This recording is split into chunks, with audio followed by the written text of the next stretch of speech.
Greetings, this is Zachary King from the Female is the Future podcast, and I am here with the beautiful Jacinth Headlam. Hey, how are you doing today? I'm good. How are you? You look amazing, by the way. Thank you. Thank you for coming out. I know the weather's here in Philadelphia is kind of nasty, so I appreciate you coming out. Please tell the listener audience a little bit about yourself. Okay. I work on air at QVC. I'm also an author, actor, film producer, a mom, and I also am the CEO and founder of Inner Star. It's a nonprofit organization where we teach the power of storytelling through film or book writing through our teenagers and also adults. Great. How long you have been doing that for? Which part? Which one? QVC, I've been on air 7 years now. So that's like my main day-to-day job, Right. week to week. Of course, we know acting, you win some, you lose some. Right.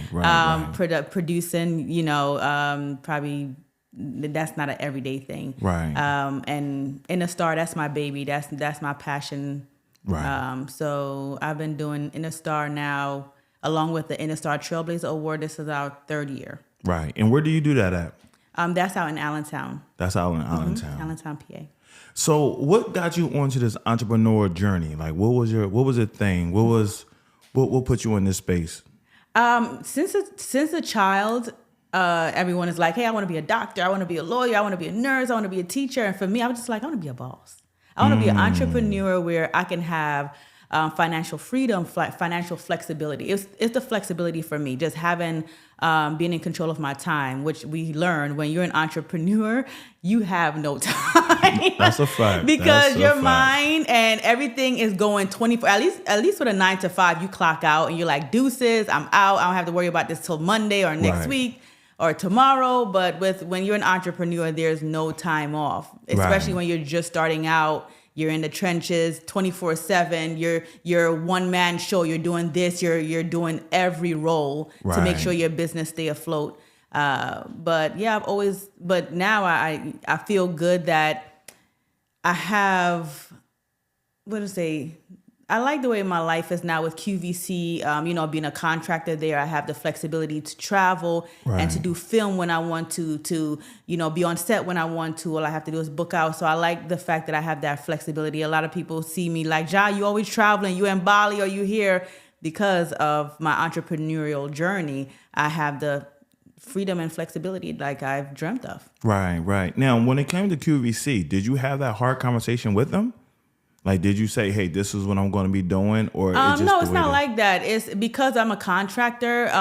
We're contractors, so they send you shows and booking, and it's just you accept or decline. Or if I have to book out, I book out with my agent, like, hey, I'm going to be out the country for 2 weeks. Book me out. Don't accept nothing on my behalf for these days because I won't be here.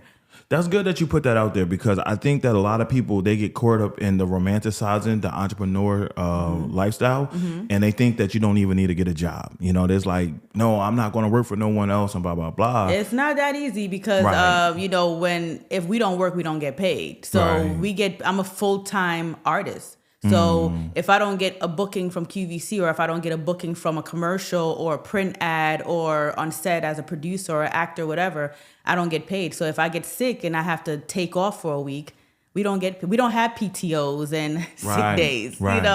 So, no, I totally understand. So budgeting is very important. It is. Yeah. It is. And that's another side. I'm glad you touched on that because a lot of people think that the moment you become this boss that you just going to be like swimming in money and you're going to be doing, is that what they think? Doing angels, the snow angels with money and stuff. And it's not always like that. Nope, not at all. So saving is very important. Especially when you're a contractor, they don't take taxes out because you're a 1099. So you're making because you're not a W-2 employee, you're not getting taxes taken out. So when it's time for tax time and you have all these money that you collected throughout the year, you're 1099 and you get that bill from the IRS that you got to pay back, because that's when we pay our taxes. That put me in a mindset of financial discipline because you can have all this money. You can say, this is for my taxes. And then all these shoes just came out, I got to get that purse. So how do you handle that? Like, what are some of your ways in which you discipline yourself? I just saving. You really just have to save. And I like to eat out a lot. Okay. And I like to travel a lot. That's like my guilty pleasure. Right. But most time I travel for work, especially with InnerStar. But it's just about discipline, putting money away if I need a pair of shoes. But my thing is, I'm not a big shopper. Electronics though. Are you? I'm a geek squad. Are you? Yeah, I love like the latest phone, or always trying to upgrade my MacBook, or just like TVs. I like electronics, so I'm a gadget girl. Right, a gadget girl. That is cool though. That is really cool. Because I have a lot of shoes, but I can count on one hand how many shoes I have in rotation that I don't even touch I don't touch them. Me too. I have so many pairs of Jordans. It's ridiculous. Right. But you keep on the same rotating because those are your favorites. Yeah, right. No, you're absolutely right. It's like you said. So now you said InnerStar. You said that's your baby. Yeah. Can you go in a little bit more detail about that?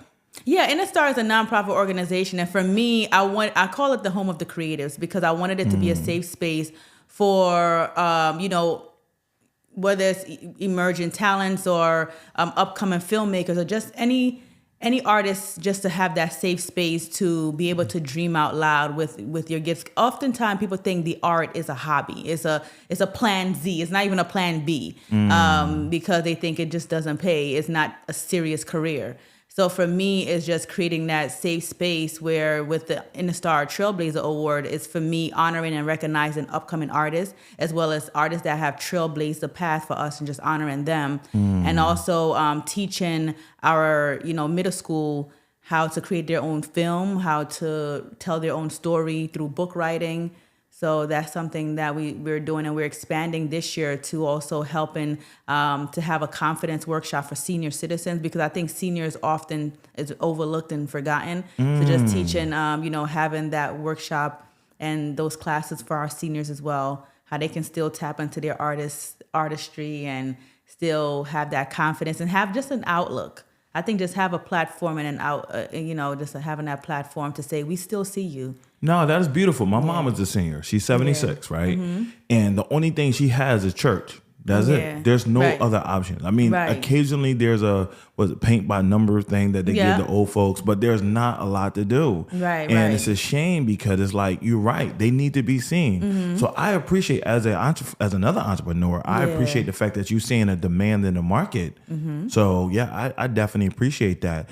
As a woman who is as busy as you are, how do you pamper yourself? Like, what are some of the things you do to treat yourself after a long day? I love massages. It might not be often. Maybe it might be like, once a quarter, or sometime on a good month, once a month. But I love massages. I love the spa. If it's like I got to be really financial disciplined and I don't have it like that, then I just take myself out to dinner and a movie. Right. But it's just having that balance. But sometimes my schedule can get crazy because with QVC it's 24/7.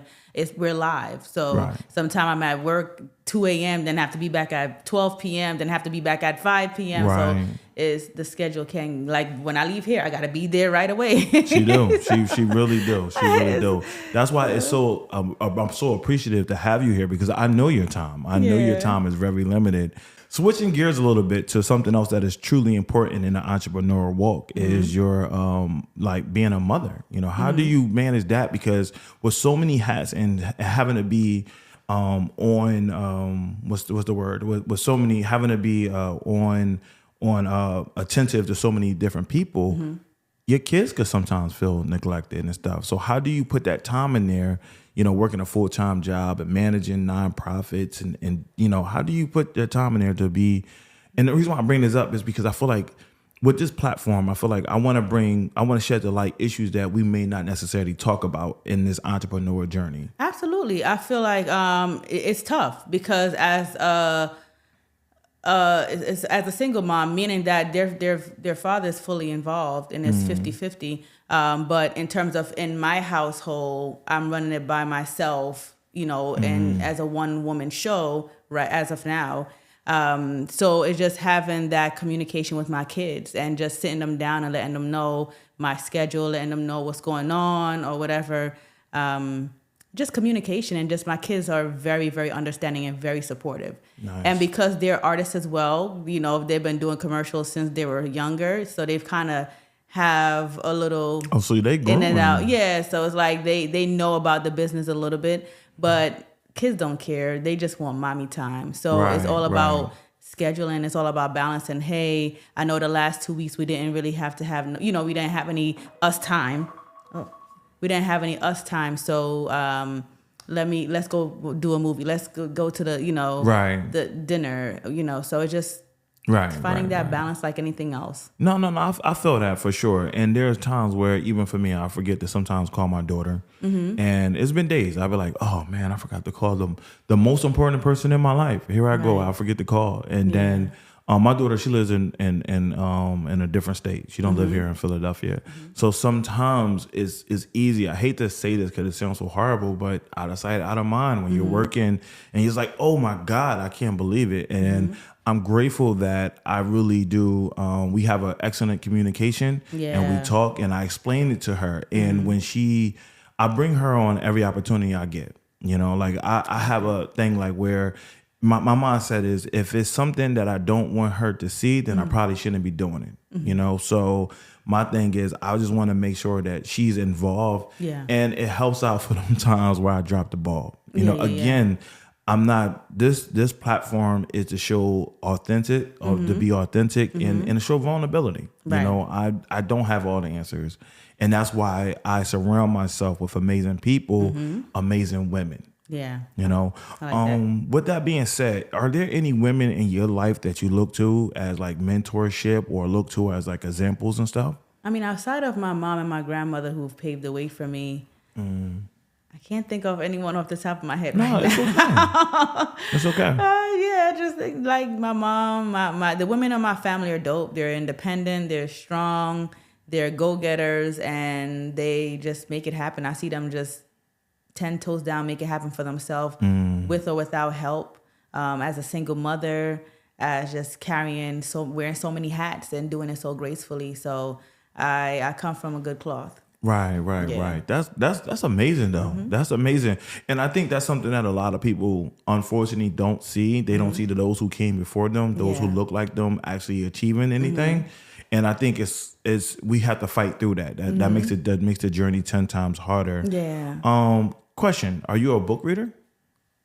I'm an Audible girl. An Audible girl? Okay. Yeah, so I listen to a lot of my books on Audible because it's sometimes hard to just sit still and just, maybe I do need to try doing that. But if I have a book on Audible that I really, really like, then I will order it. Then you will order it. The hard copy. Yeah. What was the last good book you read? The Power of Now. The Power of Now. Who's that by? It sounds so... the author is... Okay. Just drawing a blank, but the power off the top of my head, but also John Maxwell has great books as well. He's amazing.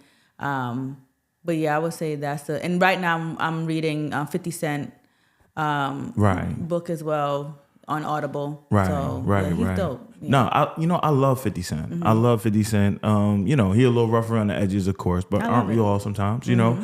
But I really do, and I don't think that he get the credit that he deserves in terms of his entrepreneurship and his vision. You know, it's like oftentimes he's being looked at for his rap career, but we don't understand that he's a successful film producer, director, writer. Right. Like we don't give him that credit. Another one I feel like we don't get the credit to is Ice Cube. You know, Ice Cube was, from early on, he was a writer. He was, and he had the wherewithal to withhold certain things and, to make sure the legal side was together. Then he became a film guy. Now he's tackling the sports industry and he don't get the credit that he deserved. But yeah, 50 Cent is one of those. I read the book on that one too.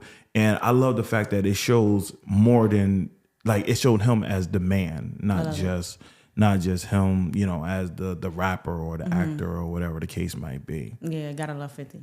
Gotta love 50. Is there any other entrepreneurs that you admire? Like, is there any other people that you would look at and say, man, I just admire their journey or just see the path in which they're walking? Or are there any other women pioneers that you might have, draw strength from? Definitely love Oprah. Definitely love Angela Bassett, Oprah, Viola Davis. I thought those are the women, if I had to like say I strive for in terms of like people in film, television, producing, doing it all, talk show, the I would say those are the GOATs. Right. No, for sure. Especially Oprah, because I like the fact that Oprah is a woman that wears many hats, and oftentimes, like, like she's everywhere. You know, the movies, the magazines, she's an author. Like she's so many things. Yeah. So she was like the originator of, just being everywhere and putting herself out in these spaces. And she wasn't always welcome in these spaces either. I think my mom told me the story about how in the beginning, they didn't really care for her name. Like they was like, oh no, your name don't really have a good ring to it. And what did she do? Put her name on everything. I mean, if that's not boss, what is? Like she put her name on everything. So I appreciate that with Oprah. With that being said, how do you handle burnout? Like that, because that's one of the things also too with our sisters that I worry about is I think that a lot of our sisters are they do so much. It's like, how do you guys handle actual burnout? It goes back to, like I said earlier, self-care. That's something that I had to learning my entrepreneurial journey is how to take time out to travel, how to take time out to take myself to the spa or just stop and just woosah. But yeah, I think it's just all about scheduling. Cool. Yeah. Well, in closing, can I get you to talk a little bit more about where people could find you and, what you got going on and how we can support as well? I'm Jacinth on Instagram. I am JACINTH on Instagram. I'm also Googleable, Jacinth Headlam. Of course, you're going to see my name. Just if you Google me, all my stuff will pop up. All my films, my books, my social media platform. Everything is right there. IMDb, everything will pop up. Great. Well, thank you so very much. I appreciate it. Did you have a good time? Yes. Okay. Would you come back? Yes. All right. I'm going to hold you to that. I will. All right. Thank you. This is the Future is Female podcast.